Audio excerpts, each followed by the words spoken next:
Gaining access to higher education has been an issue that has faced American society since the founding of our country. In the 19th century, women and minorities were viewed as property and were considered unequal to white men, who were the only ones able to attend college. The history of coeducation ignited to the forefront with the American Civil War, with the abolitionist and women's rights movement. During the American Civil War, between 1861 to 1865, women played an important role in the abolitionist movement, Confederate and Union armies.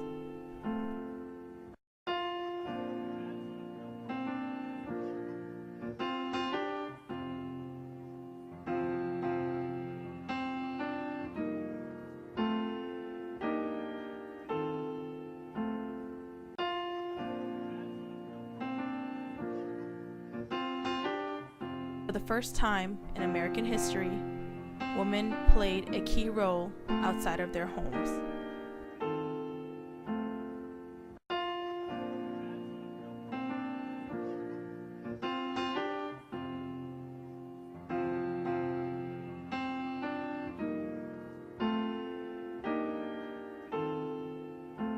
By organizing groups, creating fundraisers, and nursing wounded soldiers.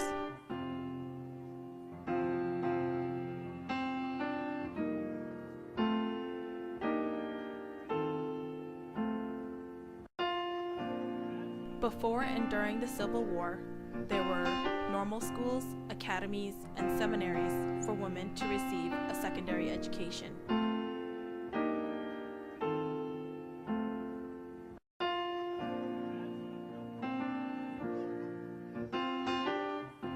During early women's rights movement, they questioned why they had no right to vote, own property, or study in science and medicine as their male counterparts. Elizabeth Cady Stanton,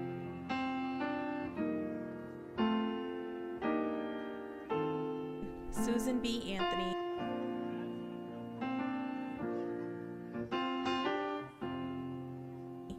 Lucy Stone, and Lucretia Mott, to name a few, advocated for equal rights and education as men. In 1848, led by Elizabeth Cady Stanton and Lucretia Mott, the first Women's Rights Convention met in Seneca Falls, New York.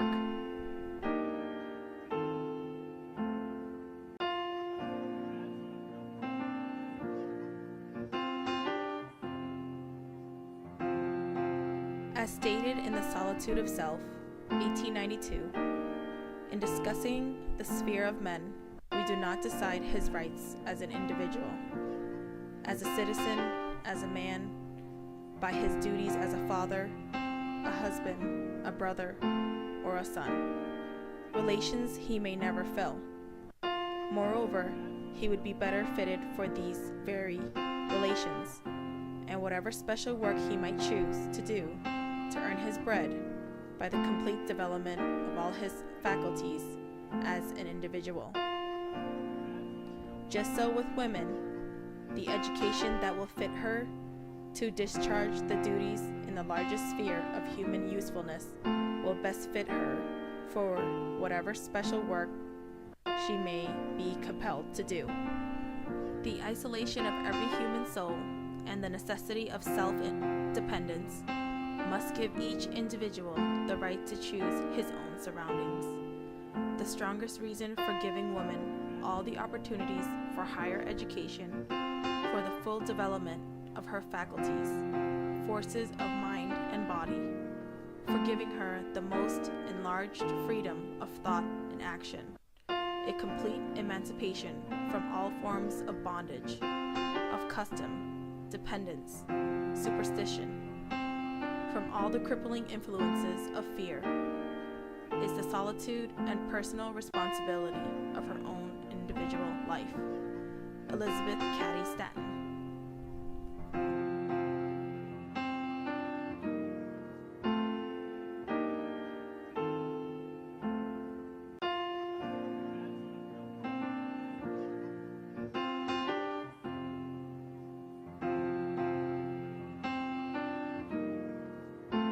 women were also supporters of abolitionist groups and often traveled across the country advocating for women's and abolition movement.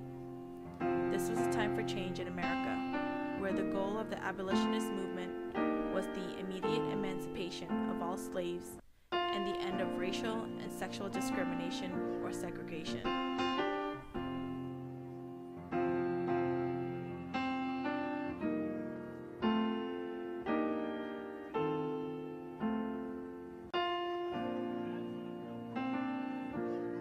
Oberlin College was chartered in 1833 by an abolitionist group and is considered to be the first college to admit both women and African American students.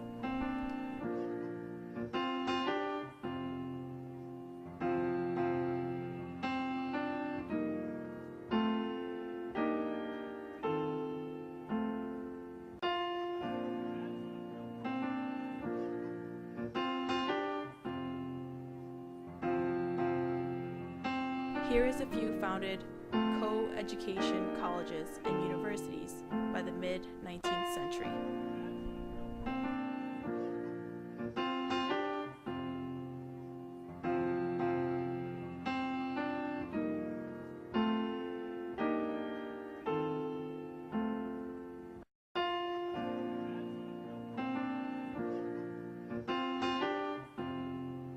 Willamette University,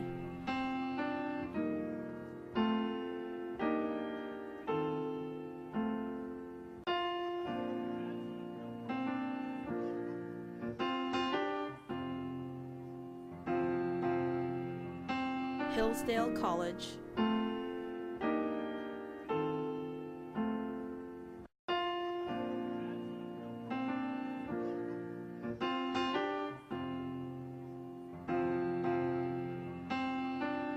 Baylor University,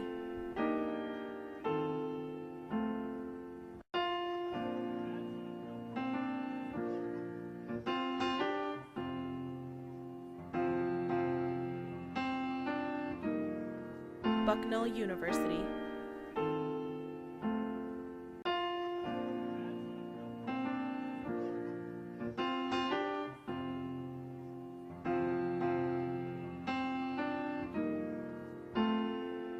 University of Iowa,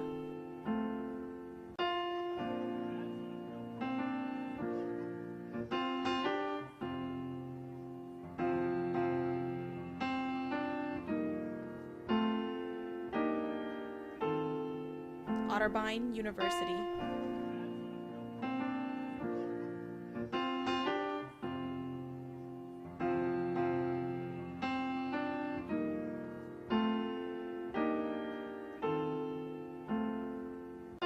Lawrence University,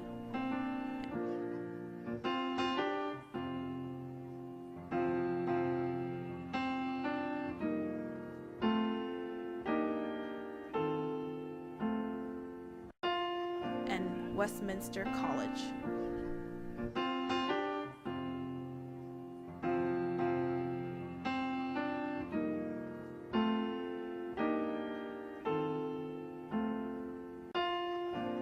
I'd like to explain some parts of co-education in the United States in the present day. For years, a question many educators, parents, and researchers have been asking is whether or not it's academically beneficial to teach boys and girls together or separately.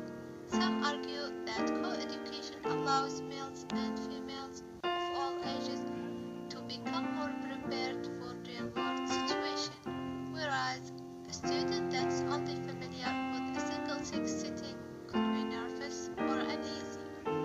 However, at certain ages, students may be more distracted by the opposite sex in co-educational setting. This distraction may impact how often students are willing to raise their hands in class and urge students to be less focused on the lecture.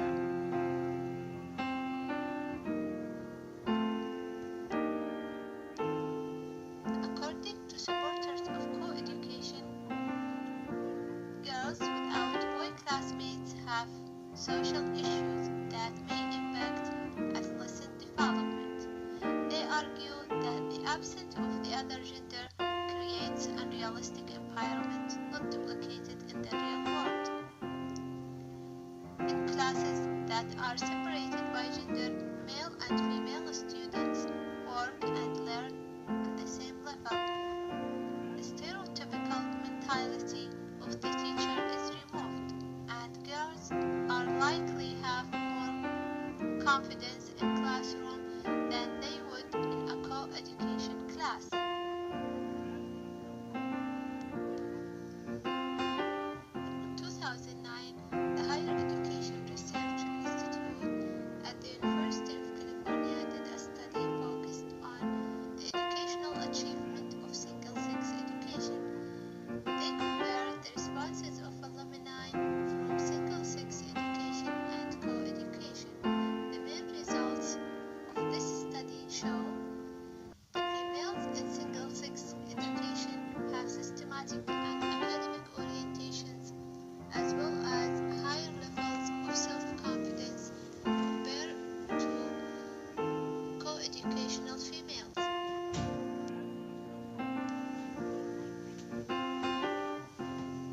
Student study habits in single-sex education are much better than those students of mixed education. For example, 2/3 of single-sex education students spend 10 hours or more per week in study, but students in co-education spend less than 5 hours to study per week.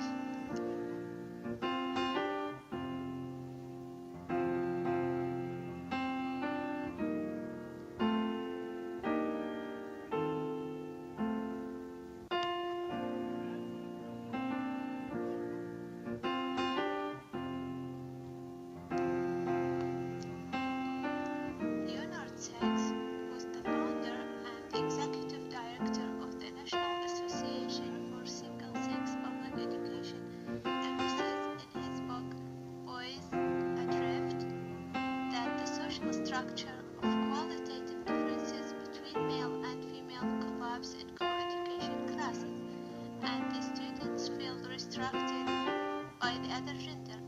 On the other hand, there is no qualitative difference between the same sex, so students will devote themselves to focus on their academic achievement, which save girls' privacy as well.